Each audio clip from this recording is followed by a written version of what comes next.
جگہ بھی شہ مشرقین کا خود پرسا زہرا لیتی ہے اس نور عین کا. رونا ثواب جس پہ نہ رونا حرام ہے، چشم خدا میں اس کا بڑا احترام ہے. یہ مجلس حسین علیہ السلام ہے، چشم خدا میں اس کا بڑا احترام ہے. یہ جو دیگر اسالیب عزاداری ہیں آپ کو ان کو بھی فروغ دینا چاہیے. جو موجودہ قدیم اور روایتی عزاداری ہے اس کو مکمل طور پر باقی رکھتے ہوئے، دیکھیے بڑی اس کی تاکید آئی. آیت اللہ سیستانی نے بھی الگ سے فتویٰ دیا ہے کہ عزاداری میں جو آپ کے اپنے علاقے کے اعتبار سے جو رسومات عزاداری بزرگوں کی طرف سے چلتی ہوئی آ رہی ہیں ان کو ویسے ہی باقی رکھا جائے. اور امام خمینی بھی عزاداری میں قدیم روش کو باقی رکھنے کی بہت تاکید کرتے تھے. البتہ آج کل بہت سارے ہمارے انٹیلیکچوئلز پیدا ہو گئے ہیں سو کالڈ، جو کہ کہتے ہیں کہ اس کی کوئی ضرورت نہیں ہے جو ہم نے اتنا زیادہ اس میں وقت ضائع کرتے ہیں اور پیسے کو لگاتے ہیں، بلکہ اس کی جگہ کچھ انٹیلیکچوئل ورک سے عزاداری کو ریپلیس کر دینا چاہیے. یہ بالکل غلط اپروچ ہے. ہم یہ کہتے ہیں کہ پرانی روش کو باقی رکھتے ہوئے، جو علماء ہمارے مجتہدین فرماتے ہیں وہ کہتے ہیں پرانی روش کو باقی رکھو جس طریقے سے ہوتی آ رہی ہے. ہاں البتہ اس میں چاہو تو نئے اسالیب کو جو ہے وہ شامل کر دو. مثلا اگر کسی جگہ پہ کوئی کانفرنس کی ضرورت پیش آتی ہے، امام حسین کے سلسلے میں کانفرنسز بھی ہونی چاہیے، اور تمام جس کے اندر اور لوگوں کو بھی شامل کیا جائے، دیگر فرقوں کے لوگوں کو بھی بلایا جائے اور امام حسین کے سلسلے میں کانفرنس ہو. کچھ سیمینار ہونے چاہیے، ورکشاپس ہونے چاہیے، ڈسکشنز ہونے چاہیے، سوالات کے جوابات کے سیشنز جو ہیں وہ رکھوانے چاہیے کہ علماء آئیں اور اس میں لوگ اپنے جتنے بھی سوالات ہیں عزاداری کے سلسلے میں، امام حسین کے سلسلے میں، تاریخ کے سلسلے میں، واقعات کے سلسلے میں جو دماغوں اور اذہان کے اندر پیدا ہوتے ہیں، جن کے جوابات عام طور پر مجالس عزا کا عنوان نہیں ہوتے ہیں، ان کے لیے ایک اوپن گروپ ڈسکشنز ہونے چاہیے. یہ سب اسالیب عزاداری ان کو بھی فروغ ملنا چاہیے، لیکن قدیم اور پرانی روش کو برقرار رکھتے ہوئے. اس کو ریپلیس نہیں کرنا ہے، ان کو ایڈ کرنی چاہیے یہ چیزیں، کہ ہر طبقہ جو مجالس کے اندر نہیں آتا ہے یا جو انٹیلیکچوئل ہے اس کو کچھ فکری طور پر الگ سے کچھ مواد کی ضرورت ہوتی ہے تو ان نئے پروگرامز کے ذریعے اس کو وہ چیز بھی مل جائے. تو تمام طریقہ کار کربلا کے سلسلے میں اور عزاداری کے سلسلے میں اختیار کرنے چاہیے. لیکن علماء یہ فرماتے ہیں کہ ان تمام سیمینارز اور مذاکروں کے باوجود جو طاقت آنسوؤں کے سیل رواں کے اندر ہے وہ کسی اور چیز کے اندر نہیں.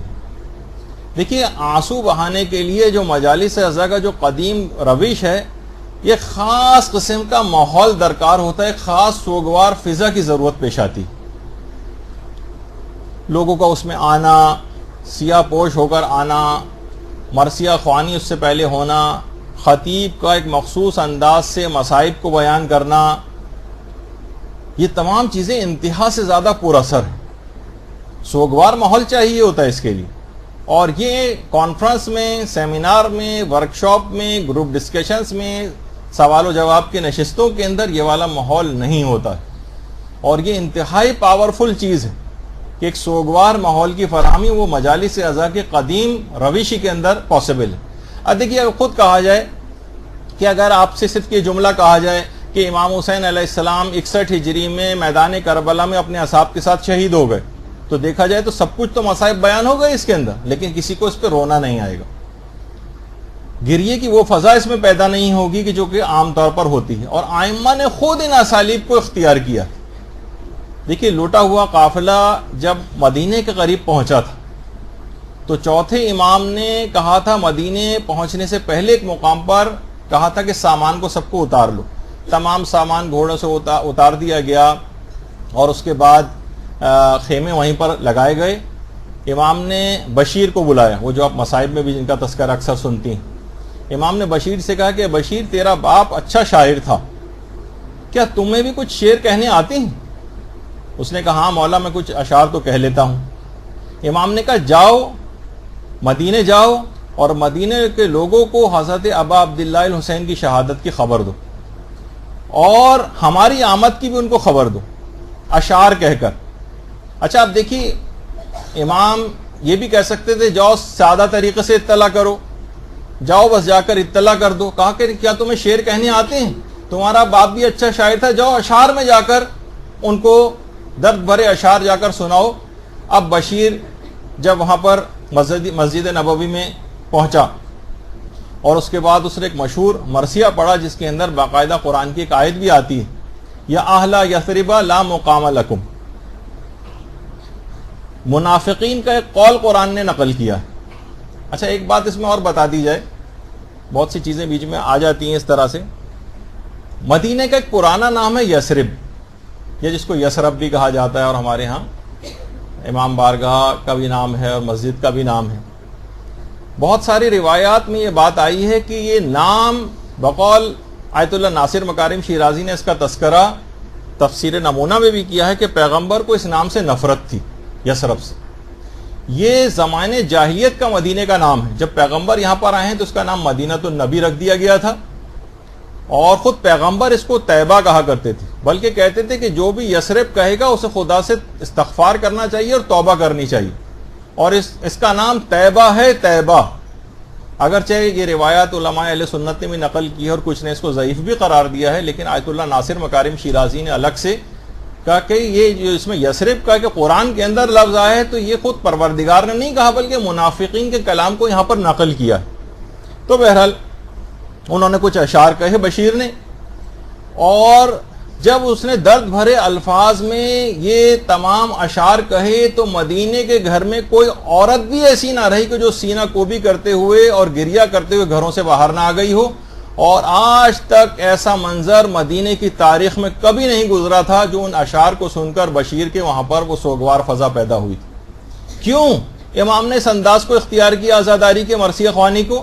کیونکہ بہت زیادہ یہ پاورفل ہے, یہ بہت زیادہ پر اثر ہے. عزاداری کے ان تمام اسالیب جو اس کے اندر ہیں یہ سارے کے سارے ائمہ نے خود اختیار کی. ہم نے بات کی پیداوار نہیں کہ ہم نے کوئی ایجاد کیا ہو, یہ خود ائمہ اپنے ادوار کے اندر یہ سب چیزیں کروا چکے. تو دیکھیے آنسو اور گریے کے اندر ایک بہت ہی ایک طاقت ہے, اور اتنی طاقت ہے ان آنسو اور گریے کے اندر کہ شیخ بہائی نقل کرتے ہیں کہ حضرت ام کلثوم سلام اللہ علیہا